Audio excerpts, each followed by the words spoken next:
Hello दोस्तों।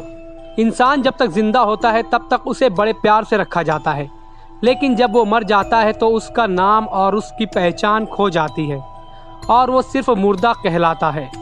मुर्दा घर एक ऐसी ही कहानी है जहां जिंदगी आते आते ख़त्म हो जाती है और वहां मुर्दों के राज चलते हैं। अगर आपको भी ऐसे ही हॉरर से भरपूर वीडियोस पसंद है तो हमारे चैनल को सब्सक्राइब करें और वीडियो को लाइक करना ना भूलें। तो चलिए शुरू करते हैं। जब खुद पे लाचारी और बेबसी हो और जिम्मेदारी सर पर हो तो इंसान अपने लोगों के लिए क्या नहीं करता। ऐसा ही एक लड़का था शेखर।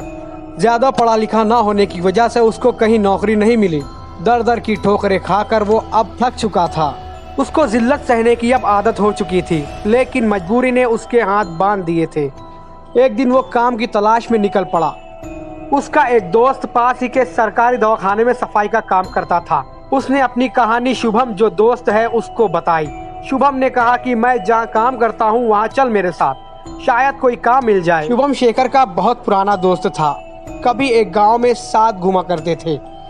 शहर आने के बाद से वो दोनों कभी मिले नहीं थे। फिर भी शुभम ने शेखर की मदद की। शेखर को सफाई का काम मिल गया। शेखर को काम की तलाश तो थी ही, वो अब पूरी हुई और काम घर के पास में था। अब उसको ज़्यादा तकलीफ नहीं थी। वो रोज़ सुबह सफाई के लिए दवाखाना जाता था और शाम को घर लौट आता। ऐसा उसका काम चालू हुआ। शुभम से भी अब रोज़ मुलाकात होने लगी थी। अब शेखर को पूरे 1 महीने होने वाले थे काम करते हुए। पगार का दिन था। पगार हाथ में आते ही शेखर को बड़ा अच्छा लगा। भले ही कम सही, लेकिन ज़रूरत के लिए पैसे मिलना बहुत बड़ी बात होती है। उसके बाद शुभम का पैसा लेने का नंबर था। उसको शेखर से भी दुगनी पगार मिली। ये देखकर शेखर हैरान रह गया। ये कैसे हुआ? दोनों साथ में काम करते हैं, दोनों कॉन्ट्रैक्ट वर्कर थे, फिर भी उसकी पगार इतनी ज़्यादा कैसे? घर वापस आते वक्त शेखर सोच रहा था, लेकिन ऐसा उसने पूछा नहीं। शाम को शुभम के यहाँ खाना था सभी दोस्तों का। सोचा कि वहीं जाकर पूछता हूँ। शाम होते ही शुभम ने खाने का सामान, मुर्गी और दारू साथ में रख लिया। उसके घर वाले कहीं बाहर गए थे तो उसने अपने बाकी दोस्तों को भी बुलाया। शेखर को पता नहीं था कि शुभम अब दारू पीने भी लग गया है। खाना खत्म हुआ।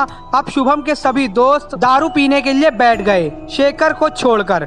शेखर ने शुभम से पूछा, अरे शुभम, तू तो कभी दारू नहीं पीता था यार, अब तो बहुत पीने लग गया है। शुभम ने हंसते हुए कहा, अरे शेखर, तू तो भोला का भोला ही रह गया रे। पैसा है इसलिए सब शौक कर लेता हूँ, वो भी कभी कभी अपने लिए जी लेता हूँ यार। ले तू भी ले, शर्मा मत। नहीं शुभम, मैं शराब नहीं पीता, मुझे माफ कर दे, शेखर ने उसको रोकते हुए कहा। अच्छा मुझे ये बता, तू और मैं एक ही जगह काम करते हैं, फिर तुझे मुझसे ज्यादा पगार कैसे मिलती है? तू कोई एक्स्ट्रा काम करता है क्या? सच बताना। शुभम ने शेखर को एक कोने में ले जाकर बताया, शहर में पैसे कमाने के हजारों तरीके हैं मेरे भाई, बस तू तैयार हो तो सैकड़ों रास्ते खुल जाते हैं। मैं समझा नहीं। शेखर ने फिर उससे पूछा। मैं रात में उसी दवाखाने के मुर्दा घर में नाइट शिफ्ट करता हूँ, शुभम ने कहा। मुर्दा घर का नाम सुनकर शेखर डर गया। उसको सहमा देखकर शुभम बोला, यही वजह से मैं पैसे कमाई कर रहा हूँ। सभी लोग डरते हैं वहाँ जाने को, इसलिए कोई नहीं मिलता काम करने को। मैं करता हूँ तो मुझे पैसा बढ़िया मिलता है मेरे दोस्त। मैं दारू लेके जाता हूँ और पी के सो जाता हूँ, मुर्दों के साथ मुर्दा घर में। ऐसा बोलकर शुभम हंसने लगा।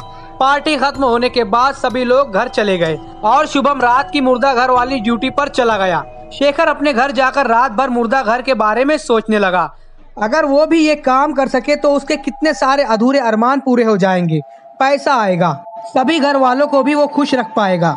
शेखर रात भर उसी सोच में पड़ा रहा। सुबह अपने काम खत्म करके दवाखाने पे अपनी ड्यूटी पे चला गया। शुभम भी उसको रास्ते में ही मिल गया। दिन भर काम करके शाम को घर जाते वक्त शेखर ने मुर्दा घर वाली एक्स्ट्रा ड्यूटी के बारे में पूछा। शुभम, तुझसे मेरी हालत छुपी नहीं है, पैसे की जरूरत मुझे भी है, क्या मैं भी मुर्दा घर? इतना बोलते ही शुभम हंस पड़ा। अरे शेखर मेरे भाई, तू मुर्दों के बीच में कैसे रहेगा? तू तो दारू भी नहीं पीता मेरे यार। मुर्दों के बीच में रात भर रुकना कोई खाने का काम नहीं है, समझा? शेखर ने एक बार शुभम की तरफ देखा और कहा, मुझे पता है, लेकिन मैं ये कर सकता हूँ। दूसरे ही दिन शुभम ने अपने साहब से बात करवा कर शेखर को वो एक्स्ट्रा ड्यूटी दिलवा दी। लेकिन अब शुभम भी साथ में रहने वाला था तो कोई डर की बात नहीं थी। दूसरे ही दिन से शेखर की एक्स्ट्रा ड्यूटी चालू होती है। शुभम रात को मुर्दा घर में पीने के लिए दारू लेकर आता था। मुर्दा घर में आते ही शुभम ने बताया, ये दरवाज़ा ठीक से लगता नहीं है, इसलिए इसको लकड़ी फंसा कर रखना। अगर ये बंद हुआ तो अंदर से नहीं खुलेगा, और जब तक कोई बाहर से नहीं खोलता हमको अंदर ही इन मुर्दों के बीच में रहना पड़ सकता है। शेखर के सामने उसने दारू लगा ली और सो गया। शेखर बेचारा मुर्दों के बीच अकेला पड़ा हुआ था। पहली ही रात थी, उसको बहुत अजीब सा लग रहा था। एकदम सन्नाटा, वो भी बिल्कुल दरवाजे के पास बैठा रहा। मुर्दों के बीच में लाइट तो थी, लेकिन इतने मुर्दों में थोड़ी सी भी हलचल हो जाए तो आवाज़ हलक से बाहर ना आए और जान चली जाए। पहली रात कट गई और शेखर को थोड़ी हिम्मत आ गई। अब दोनों रोज मुर्दाघरों में ड्यूटी करने लगे। कुछ रोज बीत जाने के बाद यहाँ काम करना शेखर को बहुत आसान लगने लगा। दिन गुजरते गए, पैसे आने लगे तो शेखर के बहुत से रुके काम होने लगे। उसके घर वाले भी बहुत खुश थे, सब कुछ सही चल रहा था। एक रात उस मुर्दा घर में एक आधा जला हुआ मुर्दा आया। उसको एक पलंग पे लिटा के सब चले गए। वो देखने में बहुत ही खतरनाक और भयानक दिख रहा था। उसकी लाश को एक जगह लगाकर शेखर आराम कर रहा था। इतने में बाहर हल्ला सुनाई दिया। शोर सुनकर शेखर बाहर देखने लगा। उसने शुभम को उठाया। शुभम दारू पीकर सोया हुआ था। रात के करीब 1 बज चुके थे। उसकी दारू अब उतरने लगी थी। वो उठकर बैठ गया, लेकिन वो बाहर नहीं आया। कोई उसको दारू पीकर पकड़ लेगा तो नौकरी जाने का खतरा था। शेखर दरवाजे को लकड़ी फंसाकर चला गया। बाहर दवाखाने के ग्राउंड में भीड़ थी। इधर शुभम उठकर बैठ गया। उसको बिल्कुल खबर नहीं थी कि कोई नया मुर्दा आया है। एकदम से जोर की हवा सामने की खिड़की से आई और सुर धड़ाम, दरवाजे की लकड़ी सरक गई और दरवाजा बंद हो गया। अब शुभम की दारू पूरी तरीके से उतर गई। वो डरने लगा।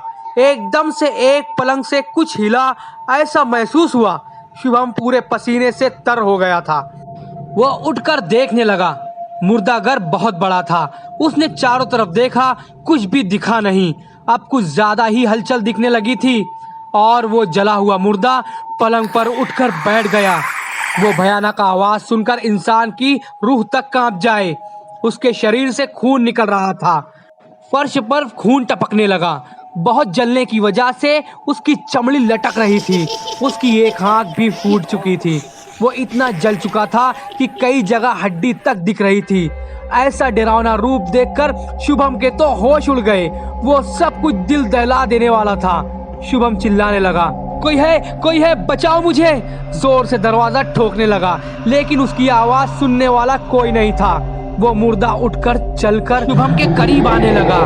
जैसे ही मुर्दा शुभम के करीब आया, उसके सीने में बहुत तेज दर्द होने लगा। सांसें फूलने लगी और डर के कारण शुभम की उसी जगह पर मौत हो गई। इधर शेखर इस बात से बेखबर मुर्दाघर के बाहर था। वहाँ एक आदमी आया था। सब उसको सुन रहे थे। वो पागल जैसा था।